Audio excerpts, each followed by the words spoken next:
तो भाई लगता है कोडी रोड्स और केविन ओवंस ने वो गाना सुन लिया है, ये दोस्ती हम कभी नहीं तोड़ेंगे। ब्लडी सीएम पंग भी आज हमको देखने को मिले हैं। जजमेंट डे का तो ऐसा लगा है खेल खत्म हो गया है और नए चैंपियंस के साथ हमको रिस्पेक्ट भी आज शो के ऊपर देखने को मिली। तो भाई बैश एंड बर्लिन का पूरा रिव्यू करने वाले हैं। आपको कुछ नहीं करना है, इस वीडियो को देखना आपको लास्ट तक। तो देर किस बात के स्टार्ट करते हैं review of Bash and Berlin 2024 by WWE news, hosted by me Aditya Choubey. तो भाई स्वागत है आप सभी लोगों का बैश एंड बर्लिन के रिव्यू वीडियो में। तो भाई बैश एंड बर्लिन का जो ओपनिंग मैच है वो होता है Kevin Owens versus Cody Rhodes undisputed championship के बीच में। भाई क्राउड बहुत ज़्यादा हॉट था स्टार्टिंग में। कोडी रोड्स के चैंट लग रहे थे, केविन ओवंस के चैंट लग रहे थे। एक दो मिनट इन्होंने चैंट्स के मजे लिए, हाथ मिलाए और मैच को स्टार्ट कर दिया। स्टार्टिंग में केविन ओवंस कोडी रोड्स के मूव्स को डॉज कर रहे थे, जैसे वो स्टडी करके आए हैं कोडी रोड्स के मूव को। कोडी रोड्स को बहुत ज़्यादा दिक्कत हो रही थी, समर साइड डाइव वगैरह मार रहे हैं कोडी रोड्स, उसको रिवर्स कर रहे हैं। फिर स्टर्नर भी रिवर्स होता है, क्रॉस रोड भी रिवर्स होता है स्टार्टिंग में, लेकिन उसके बाद में इनके बीच में थोड़ी गर्मी बढ़ती है।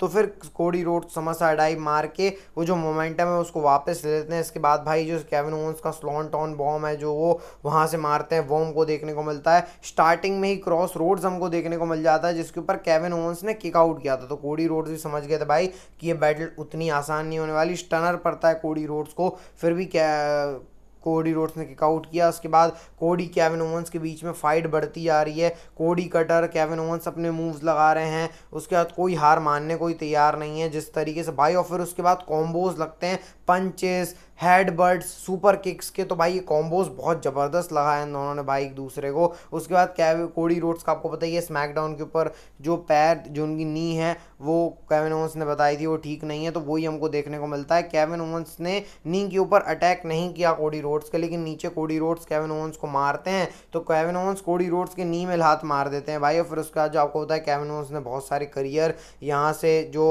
रिंग का साइड वाला पार्ट रहता है वहाँ पावर बॉम्ब मार के खत्म किए, लेकिन उन्होंने कोडी रोड्स को नहीं मारा भाई, क्योंकि कोडी रोड्स उनके दोस्त हैं यार। इसके बाद फिर स्टनर मारते हैं कोडी रोड्स को, Cody Rhodes still kick out. इसके बाद दो क्रॉस रोड्स पड़ते हैं, वो जो तीन क्रॉस रोड्स वाली चीज़ होती है वो नहीं पड़ पाते हैं, उसको रिवर्स करके पॉप अप पावर बॉम्ब और एक और स्टनर लगाया केविन ओवंस ने, उसमें भी स्टिल किक आउट। मतलब तीन स्टनर लग चुके हैं, कोडी हार मानने को तैयार नहीं है। इसके बाद अचानक से केविन ओवंस को स्टनर पड़ जाता है कोडी रोड्स की तरफ से, और स्टनर नहीं क्रॉस रोड्स पड़ जाता है कोडी रोड्स की तरफ से बिल्कुल अचानक से। और कोडी रोड्स हमारे स्टिल चैंपियन है अनडिस्प्यूटेड। तो भाई ये फ्रेंडली टाइप का मैच था, आप इसको उस तरीके से कंसिडर कर सकते हो। उसके बाद कोडी और केविन ओवंस हक करके कोडी रोड्स का हाथ ऊंचा करते हैं केविन ओवंस। तो इस तरीके से बैश एंड बर्लिन की स्टार्ट होती है बिल्कुल फैसिनेटेड वे में भाई। इस मैच से मैंने एसयू भी नहीं करी थी कि इतना अच्छा मैच चला जाएगा। स्टोरी तो चलो फिर भी ऊपर नीचे हो गई, लेकिन मैच इन्होंने बहुत अच्छा दिया है। तो भाई ये फ्रेंडली मैच था लेकिन बहुत अच्छा था। इसके बाद वुमेन्स टैग टीम चैंपियनशिप के लिए मैच आता है एल्बा फायर आयला डोंग वर्सेस बियंका ब्लेयर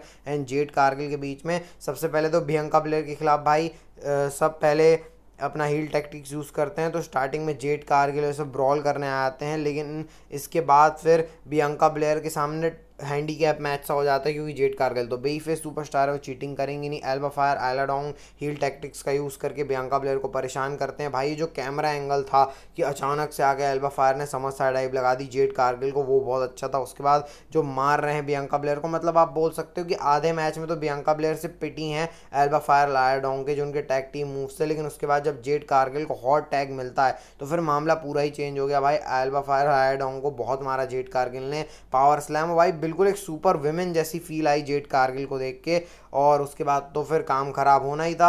इनका जो फिनिशर है उसको भी रिवर्स कर दिया, और उसके बाद एल्बा फायर टॉप रूप में जा रही होती तो उन्होंने अपनी पार्टनर को चिपका दिया। उसके बाद इन्होंने अपना फिनिशर लगाया और ये बन गई है नई women's champion Jade Cargill and Bianca Blair. Predictable था भाई, प्रिडिक्शन वीडियो नहीं देखी है तो अब देखने का वैसे कोई मतलब नहीं है, लेकिन देख लिया करो यार प्रिडिक्शन वीडियो, पूरा पीपीवी के बारे में अच्छा नॉलेज हो जाता है। तो हमारे नए tag team champion Bianca Blair और जेड कारगिल, अब देखते हैं आगे क्या करते हैं। इसके बाद आता है स्ट्रैप मैच ड्रू मैकिंटायर और पंक के बीच में। भाई मैच शुरू ही नहीं हुआ, ड्रू मैकिंटायर ने अटैक कर दिया सीएम पंक के ऊपर, बहुत बुरी तरीके से अटैक किया ड्रू मैकिंटायर ने भाई सीएम पंक के ऊपर। वहाँ मार रहे हैं पूरा जो एरिना है वो पूरा बस्टेड है भाई। एरिना तो मतलब जो क्राउड है वो तो हर मैच के अंदर तगड़ा लाउड होता ही जा रहा था, तगड़े चैंट्स लगा रहा था भाई अपनी लैंग्वेज के अंदर। उसके बाद अनाउंसर टेबल पे पटकते हैं। इसके बाद फिर ड्रू मैकिंटायर रेफरी को फोर्स करते हैं, चल मैच शुरू करो। और आप यहाँ पे देख सकते हो स्ट्रैप मैच के रूल्स ये हैं कि भाई पिनफॉल सबमिशन नहीं होगा, चारों जो रिंग बगल है उसको टच करना होगा।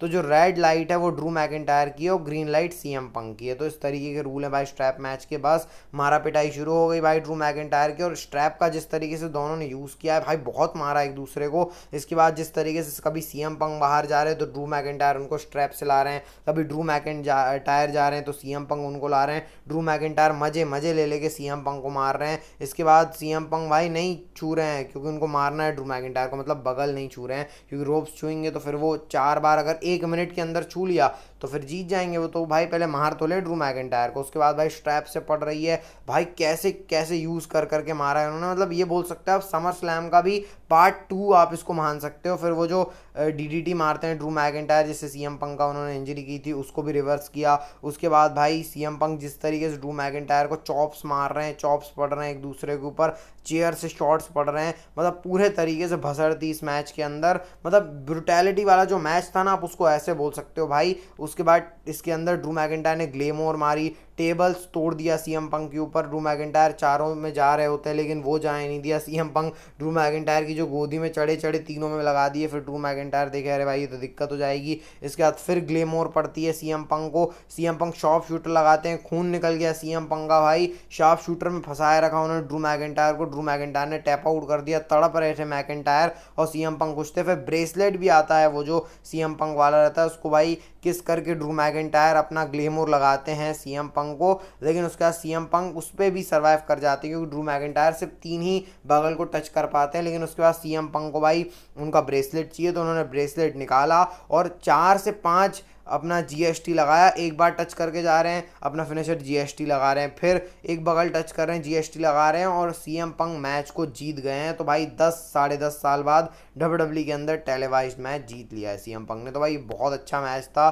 मज़ा आ गया भाई इस मैच में भी। इसके बाद आता है mix tag team match, Damian Priest and Rhea Ripley versus Dominik Mysterio Liv Morgan के बीच में। स्टार्टिंग में डेमियन प्रीस्ट ने डोमिनिक को बजा बजा के मारा, रिया रिप्ली लिव मॉर्गन को मार रही है, मतलब दोनों अपनी अपनी भड़ास निकाल रहे हैं। और डोमिनिक के भी पाले में आ गई रिया रिप्ली भाई, डोमिनिक को भी उन्होंने 32 उतार दी। और क्राउड बहुत ज़्यादा हॉट था भाई इस मामले में, डोमिनिक की भी हालत ख़राब हो गई। इसके बाद मैच चल रहा है, कभी लिव मॉर्गन डोमिनेट कर रहे हैं, लिव मॉर्गन और डोमिनिक तो हील टैक्टिक्स यूज़ करके डोमिनेट करते हैं। लेकिन जब ऐसा लग रहा होता है कि रिया रिप्ली और डेम प्रीस्ट डोमिनेट कर रहे हैं तभी जजमेंट डे के बंदे आके डिस्ट्रैक्ट कर देते हैं।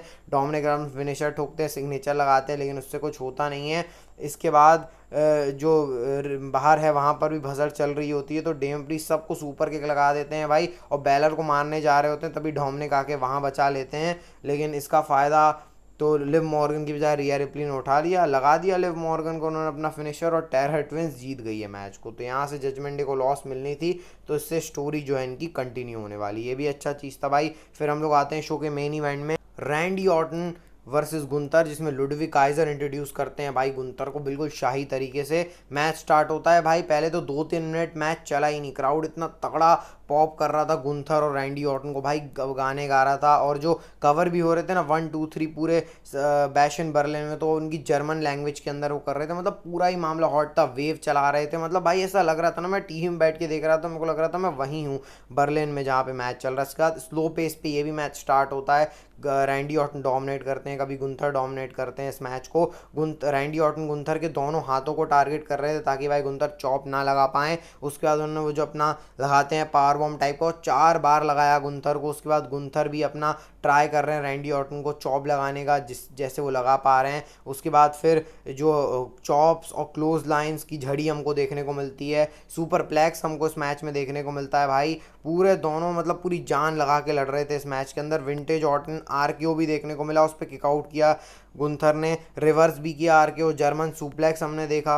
इसके बाद भाई गुंथर अपना फिनिशर नहीं लगा पा रहे हैं क्योंकि उनके शोल्डर इंजर्ड हैं। फिर रैंडी ऑर्टन बाहर ले जाके फिर से वही अपने पावर बॉम्ब मारते हैं और वो उन्होंने स्टील स्टेप्स के ऊपर एक स्टील स्टेप रख के उन्होंने पावर बॉम्ब गुंथर को लगाया अनाउंसर टेबल के ऊपर। तो भाई ये OMG स्पॉट आया बैश एंड बर्लिन से। इसके बाद भाई लगाया, फिर उसके बाद रिंग के अंदर जाते हैं रैंडी ऑर्टन आरकेओ लगाने, उसको रिवर्स करके गुंथर ने अपना शार्प शूटर वो जो अपना सबमिशन, शार्प शूटर नहीं सॉरी, जो अपना सबमिशन है उसको लगा दिया। रैंडी ऑर्टन पूरा ट्राई कर रहे हैं उससे छूटने का, लेकिन गुंथर की जो ग्रिप है वो छूटने नहीं दे रही है रैंडी ऑर्टन को उससे। भाई रैंडी ऑर्टन ट्राई कर रहे हैं लेकिन गुंथर मार मार के उसको वहीं पे ले आ रहे हैं। फिर रैंडी ऑर्टन ने उसको डॉच किया तो गुंथर ने वहीं से पकड़ लिया, मतलब छोड़ ही नहीं रहे हैं गुंथर रैंडी ऑर्टन को। और एट दी एंड भाई रैंडी ऑर्टन को पास आउट ही करना पड़ गया गुंथर के सबमिशन के तौर पे। और रिंग नगाल गुंथर बर्लिन में अपना झंडा फहरा चुके हैं और वो स्टिल डब्ल्यूडब्ल्यूई के वर्ल्ड हैवीवेट चैंपियन है। भाई बहुत अच्छा मैच था ये, मतलब क्या बोलूँ भाई, मतलब इस चीज़ के ऊपर, मतलब अगर आप बोलो ना king and queen of the ring तो उससे भी ज़्यादा अच्छा, मतलब उसका डबल अच्छा है मैच था। फिर आखिरी में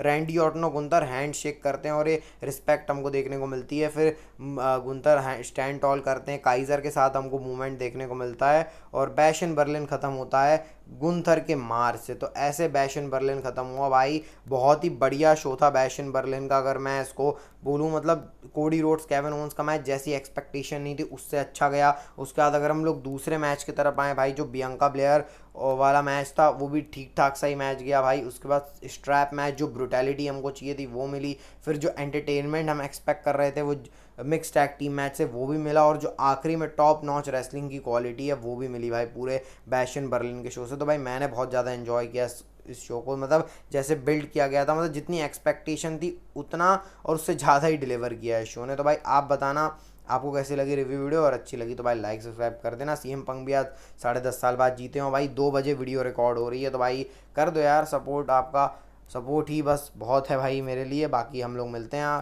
कल वीडियो के अंदर, बैश इन बर्लिन के बाद की कहानी का डिस्कस करेंगे। हेल्थ का ध्यान रखना, health is wealth. Bye bye, take care. और आप कितने स्टार दोगे बैश इन बर्लिन को ये भी कमेंट में ज़रूर बताना। Bye bye.